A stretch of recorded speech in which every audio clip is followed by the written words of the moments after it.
सुनो, मुझे गहने कुछ कम लग रहे हैं। क्या बकवास कर रही हो? ऐसा कुछ नहीं है। 1 साल बाद देखा है तो ध्यान नहीं होगा।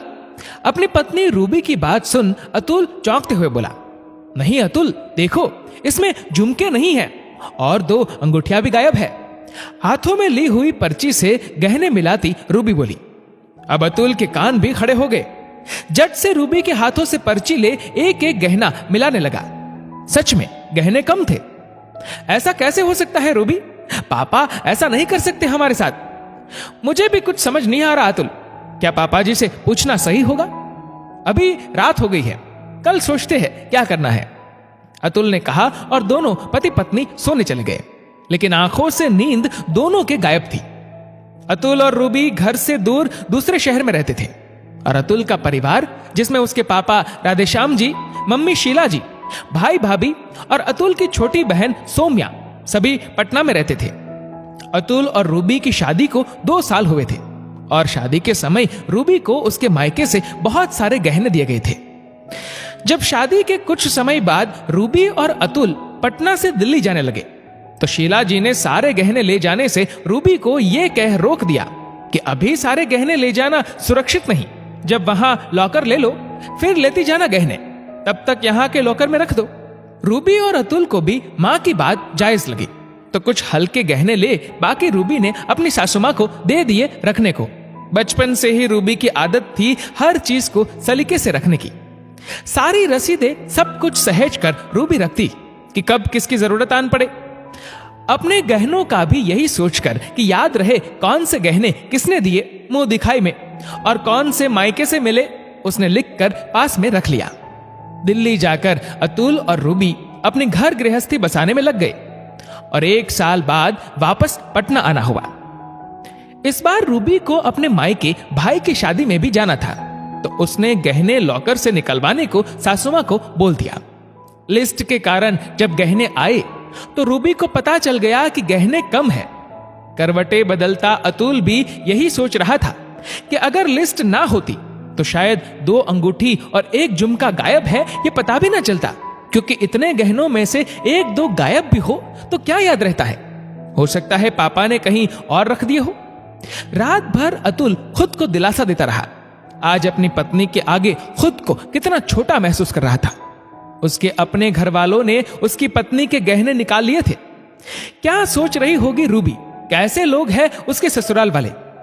अगले दिन जैसे ही अतुल ने गहनों के विषय में पूछा, शीला जी ने हंगामा मचा दिया। तुम्हें शर्म नहीं आती? हमें चोर बनाते हो। अभी 1-2 साल हुए शादी को और माँ बाप चोर लगने लगे तुम्हें। माँ, बात चोरी की नहीं है, गहने तो कम है ये पक्का है और मैं तो बस पूछ रहा हूं। परेशान हो अतुल ने कहा। बात बढ़ती देख राधेश्याम जी ने अतुल को कहा, जरूर कोई भूल हुई है अतुल बेटा, क्योंकि तुम्हारे शादी के पहले ही मैंने लॉकर के लिए अप्लाई कर दिया था और मुझे लॉकर मिल भी गया था, क्योंकि मैं खुद दोनों बहुओं के गहने साथ रखने के पक्ष में नहीं था। अंदर कमरे में बैठी रूबी भी सारी बातें सुन रही थी। बात बढ़ती देख और रिश्ते में दरार ना आ जाए ये सोच रूबी ने अतुल को चुप रहने का इशारा कर दिया। आखिर माता पिता से 1-2 गहनों के लिए लड़ना किसी भी दृष्टिकोण से उचित नहीं था। उदास मन से अतुल और रूबी चुप होकर रह गए। वही राधेश्याम जी ने लॉकर की चाबी और रूबी के गहनों की जिम्मेदारी भी अतुल को ही सौंप दी। कुछ दिन रुक अतुल और रूबी वापस दिल्ली चले गए, लेकिन गहनों की बात राधेश्याम जी के मन से गई नहीं थी। आखिर रूबी और अतुल कह रहे हैं तो जरूर सच ही कह रहे होंगे, लेकिन गहने मैंने ही लॉकर में रखे थे, फिर गायब कैसे हो गए? इसी उधेड़ बुन में कुछ समय बीत गया। एक दिन शीला जी कहीं बाहर गई थी और राधेश्याम जी को किसी कागजात की जरूरत पड़ी। अलमारी में ढूंढते ढूंढते उनकी नजर कपड़ों के पीछे रखे डब्बे पे चली गई। जैसे ही उन्होंने डब्बा खोला वो दंग रह गए। अंदर वही झुमके और अंगूठियां पड़ी थी। धम से वहीं बैठ गए राधेश्याम जी और घर लौटते ही सवालों की बौछार कर दी राधेश्याम जी ने अपनी पत्नी के ऊपर। ये क्या कर दिया शीला जी आपने? शर्म नहीं आई खुद के बेटे बहू से धोखा करते? इन 2-4 गहनों के लालच में अपने बच्चों का विश्वास खो दिया। ऐसा क्या दिखा तुम्हें इन गहनों में? शादी के इतने सालों में क्या नहीं दिया तुम्हें? कपड़े, गहने, बताओ अब चुप क्यों हो? पति के हाथों में डब्बा और झुमके देख शीला जी को काटो तो खून नहीं की स्थिति हो गई। मुझे माफ कर दीजिए, गलती हो गई मुझसे। जब रूबी दुल्हन बन आई तभी सौम्या को उसके झुमके और अंगूठियां पसंद आ गए थे, तो उसने मुझसे कहा भाभी से दिलवा दो।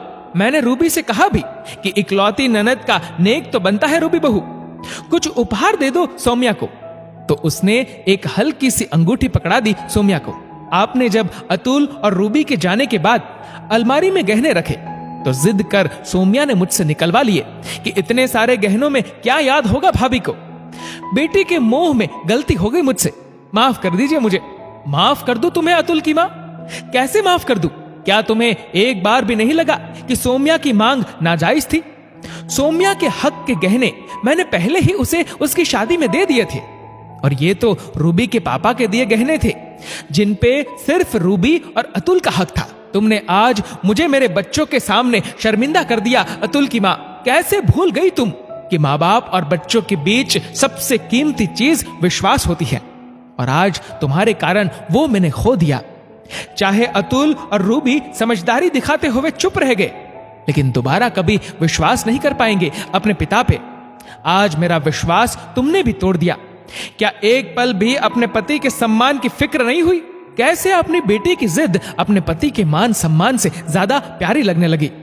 शीला जी के लाख माफी मांगने पर भी राधे श्याम जी दिल से कभी अपनी पत्नी और बेटी को माफ नहीं कर पाए, और समझदारी दिखाते हुए ना ही कभी इस घटना का जिक्र उन्होंने अपने बेटे बहू के सामने किया, क्योंकि वो नहीं चाहते थे कि बेटे बहू की नजरों में उनकी मां का सम्मान कम हो। वही अतुल की मां अपनी बेटी के मोह में फंस अपने पति के विश्वास को खोने के लिए खुद को दोषी मानती रही। आज थोड़े से लालच के कारण एक हंसते खेलते परिवार में संदेह की दीवार खड़ी हो चुकी थी। दोस्तों, इस वीडियो को लेकर आपकी क्या राय है नीचे कमेंट करके जरूर बताएगा, और अगर आपको वीडियो अच्छा लगा हो तो इस वीडियो को लाइक करेगा, शेयर करेगा ज्यादा से ज्यादा लोगों तक, और ऐसे ही और भी इंस्पिरेशनल वीडियोस के लिए सब्सक्राइब करें हमारे यूट्यूब चैनल को और फेसबुक पर फॉलो करें हमारे पेज को। धन्यवाद।